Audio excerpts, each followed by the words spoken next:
never know.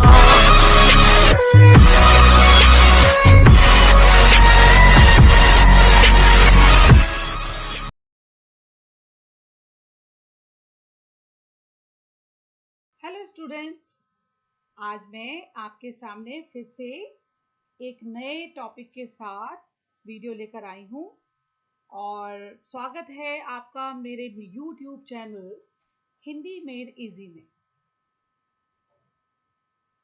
Students, आज तक आपने जो है वो प्रत्ययों का प्रयोग जो भी किया, अब उनमें जो है हम जानेंगे कि प्रत्यय कितने प्रकार के होते हैं, प्रत्यय है क्या, इनके बारे में जानेंगे।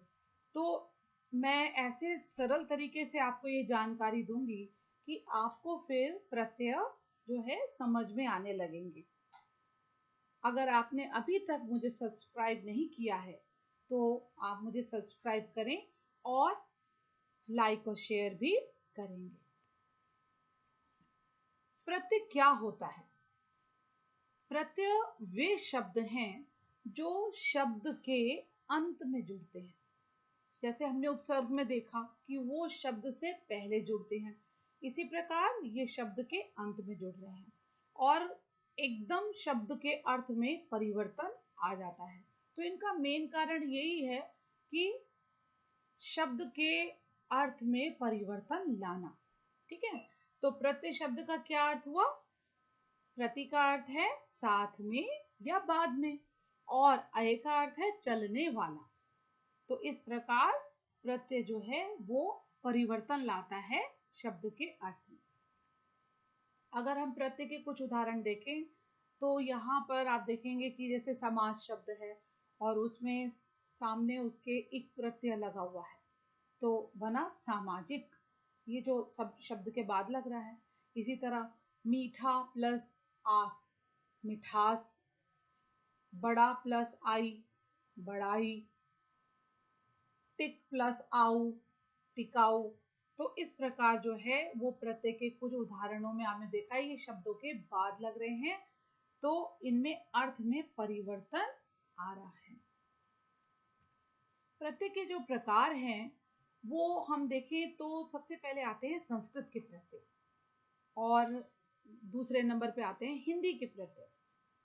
थर्ड है विदेशी भाषा के प्रत्यय जो हमारे देश में उर्दू या फारसी भाषा के आने पर कुछ प्रत्ययों का यहाँ प्रयोग हुआ और अभी भी हो रहा है इसमें जो है, तो उन प्रत्ययों को हमने हिंदी में भी शामिल किया है। संस्कृत के प्रत्ययों में अगर हम देखें तो इन प्रत्ययों में दो प्रकार के प्रत्यय इसमें आ रहे हैं।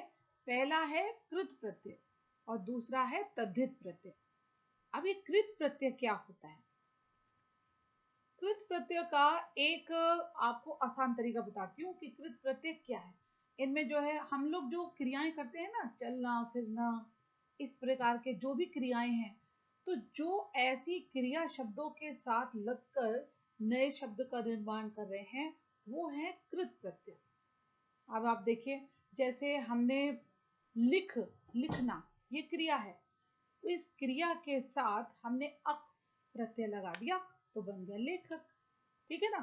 तो इसी प्रकार जैसे गई है, यानी कि जो गाने के लिए कहते हैं, उसके आगे अक प्रत्यय लगा तो गायक। तो ये जो कृत प्रत्यय है वो क्रिया शब्दों के, जिन्हें हम संस्कृत में धातु के नाम से जानते हैं, ये क्रिया के बाद लगे। अब कृत प्रत्यय जो है अगर उनके भेद देखें तो ये जो आप सामने भेदों के नाम देख रहे हैं ये आपके जो परीक्षाएं आती है ना, सीटेट परीक्षा या यूपीएससी के जो भी हमारे प्रतियोगी परीक्षाएं हैं, तो उनमें बताने के लिए हमें ये पता होना चाहिए। जैसे पहला आ गया कर्तृवाचक कृत प्रत्यय, विशेषणवाचक कृत प्रत्यय, भाववाचक कृत प्रत्यय, कर्मवाचक कृत प्रत्यय, करणवाचक कृत प्रत्यय और क्रियावाचक कृत प्रत्यय। तो आगे देखते हैं कि तद्धित प्रत्यय, ये जो दूसरा हमारा आता है वो तद्धित प्रत्यय क्या है? तद्धित प्रत्यय जो है वो है ऐसा जो कि संज्ञा, सर्वनाम और विशेषण इन शब्दों के बाद लगता है और इससे क्या है, वही इनके अर्थ में परिवर्तन आ जाता है।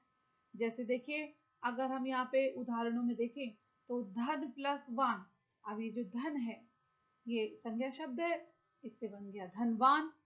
ठीक है, इसी तरह विद्या प्लस वान विद्यावान, है ना, या विद्वान, बल प्लस वान बलवान। तो ये जो है हम ये देख रहे हैं कि संज्ञा के साथ कैसे लगे।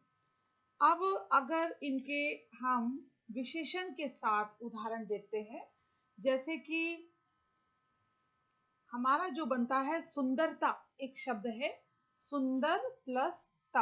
अब ये ता प्रत्यय लगा के हमने सुंदरता ये विशेषण शब्द बनाएंगे।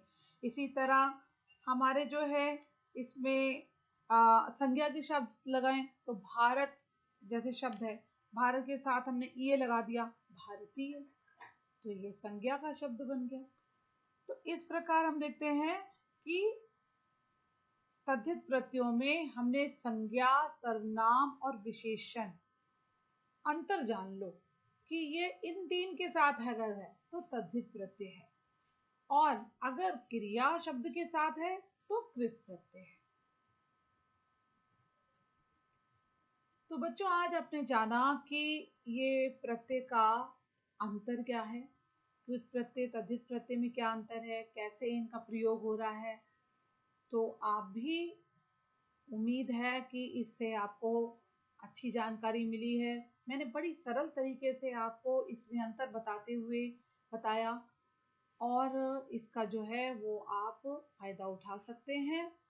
आपको ये वीडियो पसंद आई होगी, ऐसा उम्मीद करती हूँ। तो आप लाइक और शेयर जरूर करें। धन्यवाद।